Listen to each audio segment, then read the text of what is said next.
जय श्री राधे कृष्ण। दोस्तों माँ बाप के अच्छे और बुरे कर्मों का फल उनकी औलाद को भोगना पड़ता है। यह बात कहाँ तक सही है? मनुष्य को खुद के अच्छे और बुरे कर्मों का फल तो उन्हें भोगना ही पड़ता है तथा माँ बाप के द्वारा किए गए कर्मों का फल भी उन्हें भोगना पड़ता है। कर्म कहता है कि जो बोएगा वही काटेगा। उसमें माता पिता, पति पत्नी या बेटा बेटी हिस्सेदार नहीं होते, लेकिन अगर कर्म करते वक्त आप हिस्सेदार हुए या आप पाप होते हुए देख रहे हो तो काटते वक्त भी आप हिस्सेदार होंगे जरूर। माँ बाप के कर्म और बच्चे का भविष्य का ऐसा है कि हमें इस जन्म में तो जो भी माँ बाप मिलते हैं वे हमारे पिछले कर्मों की सजा या वरदान होता है। हमारे पिछले कर्म जैसे रहे होंगे वैसे हमें ही माँ बाप वैसे ही प्राप्ति होती है और आत्मा कर्मों के आधार पर गर्भ या कुल परिवार चुनती है या प्रकृति की तरफ से उसे वहाँ ऐसे परिस्थितियों में ऐसे परिवार में ही ढकेल दिया जाता है जहाँ वह उस ढांचे में ठीक बैठता हो। जैसा हमारा पिछला कर्मों का हिसाब होगा वैसे माँ बाप हमें मिलेंगे और फिर उनका जो अच्छा या बुरा होगा वह हमारा होगा। अब दोस्तों इस बात में कितनी सच्चाई है आज ही जान लेते हैं। एक बार की बात है, एक राजा का बेटा राज करता था। क्योंकि उसके माता पिता के कर्म हैं, लेकिन साथ साथ केवल उसके माँ बाप के ही कर्म नहीं, उसका अपना भाग्य भी है।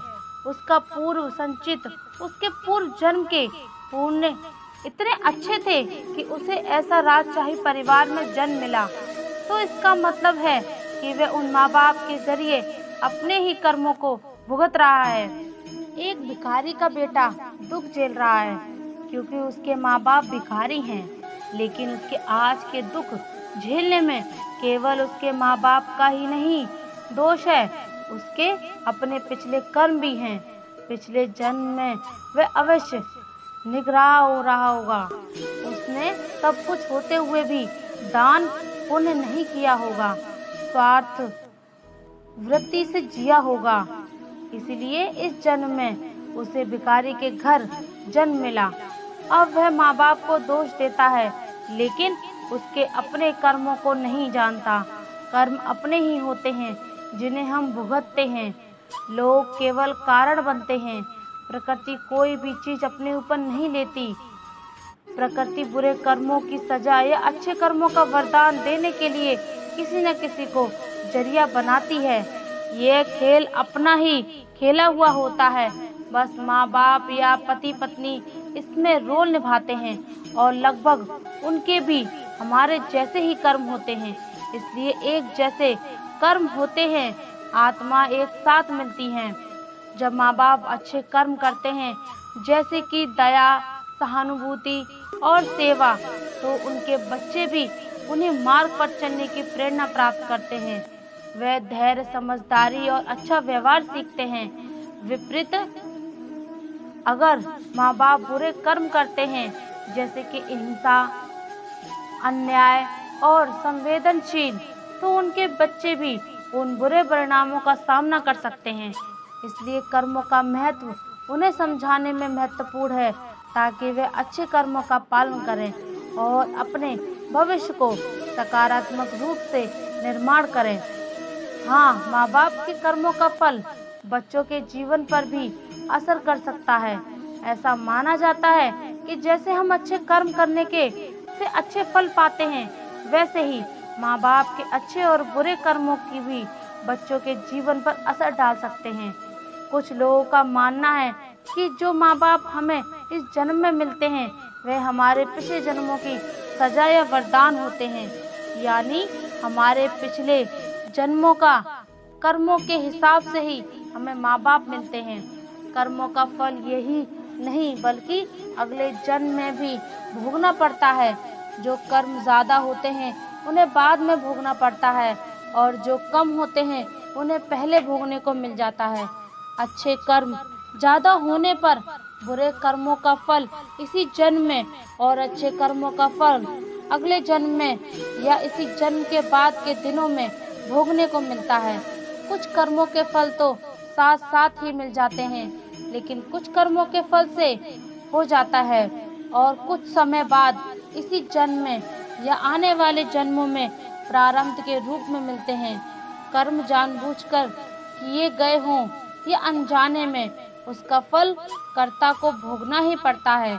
अच्छे कर्म का फल हमेशा सुखदायी होता है, इसलिए हमें हमेशा अच्छे कर्म करने चाहिए। संसार के प्रत्येक प्राणी को अपने वर्तमान जन्म तथा पूर्व जन्मों के कर्मों का फल भोगना पड़ता है। कहावत है, जैसी करनी वैसी भरनी। फल आज नहीं तो कल मिलेगा जरूर। संसार के प्रत्येक प्राणी को अपने वर्तमान व पूर्व जन्म तथा पूर्वजों के कर्मों का भी फल भोगना ही पड़ता है, इससे मुक्ति कभी नहीं मिलती। यह बात और है कि किस कर्म का फल कम मिलता है। जो कर्म ज्यादा होते हैं उसे बाद में और जो कम होते हैं उसे पहले भोगने को मिलता है। यदि अच्छे कर्म ज्यादा हैं तो बुरे कर्मों का फल इसी जन्म में तथा अच्छे फल अगले जन्म में या इसी जन्म के बाद के दिनों में भोगने को मिलता है। श्रीमद् भागवत गीता में कहा गया है कि मनुष्य अपने कर्मों का फल इसी जन्म में पाता है। इस संसार में रहते हुए फल की चिंता किए बिना कर्म करते जाना ही हर मनुष्य का कर्तव्य है। जो अपना कर्म नहीं करता वह पाप का भागीदार होता है। वास्तविक जीवन में कई बार ऐसा होता है कि मनुष्य के स्वभाव के विपरीत उसे कर्म फल मिलते हैं।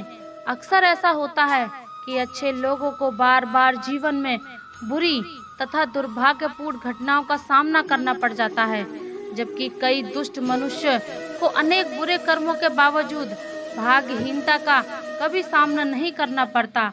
ऐसे में अगर हम कर्म के अनुसार फल पाने जैसी बातों का आकलन करें तो यह पूरी तरह निर्धार मालूम पड़ता है।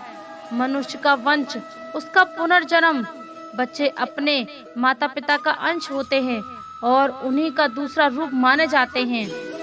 उनकी सोच और स्थिति के अनुसार बच्चों का जीवन भी प्रभावित होता है, लेकिन इससे भी कहीं बहुत अधिक हर मनुष्य, हर व्यक्ति का भाग्य और दुर्भाग्य भी अपने पारिवारिक कर्मों से जुड़ा होता है। इसलिए संभव है जो मनुष्य अपने कर्म और स्वभाव में अति नेक दिल हो, लेकिन उसकी परिस्थितियां हमेशा उसे चुनौतियों तथा दुखों का सामना कराएं, वही ऐसा ही संभव है कि एक अत्यधिक क्रूर व्यक्ति भी अपने भाग्य के बल पर जीवन का हर सुख पाए और हर चीज उसे आसानी से मिल जाए। यह उनसे जुड़े पारिवारिक कर्मों के फल हो सकते हैं। इसलिए अपने साथ दूसरों की परिस्थितियों की तुलना करते हुए दुखी होने के बजाय हमें उसे अपना कर्म फल मान कर चलना चाहिए और ईमानदारी पूर्वक अपने कर्तव्यों का पालन करना चाहिए। हमारे पिछले कर्मों के हिसाब से ही हमें माँ बाप मिलते हैं। कर्मों का फल यही नहीं बल्कि अगले जन्म में भी भोगना पड़ता है। जो कर्म ज्यादा होते हैं उन्हें बाद में भोगना पड़ता है और जो कम होते हैं उन्हें पहले भोगने को मिलता है। अच्छे कर्म ज्यादा होने पर बुरे कर्मों का फल इसी जन्म में और अच्छे कर्मों का फल अगले जन्म में या इसी जन्म के बाद के दिनों में भोगने को मिलता है। कुछ कर्मों के फल तो कुछ समय बाद इसी जन्म में आने वाले जन्मों के प्रारंभ के रूप में मिलते हैं। कर्म जानबूझकर किए हों या अनजाने में, उसका फल कर्ता को भोगना ही पड़ता है और अच्छे कर्म का फल हमेशा सुखदायी होता है। इसलिए हमें हमेशा अच्छे कर्म करने चाहिए। तो दोस्तों, उम्मीद है आज का वीडियो आपको जरूर पसंद आया होगा। अगर वीडियो अच्छा लगा हो तो कमेंट में मन से जय श्री राधे कृष्णा जरूर लिख दीजिए और ऐसे ही वीडियो और पाने के लिए हमारे चैनल को सब्सक्राइब करें, वीडियो को लाइक करें, ज़्यादा से ज़्यादा शेयर करें। धन्यवाद। जय श्री राधे कृष्णा।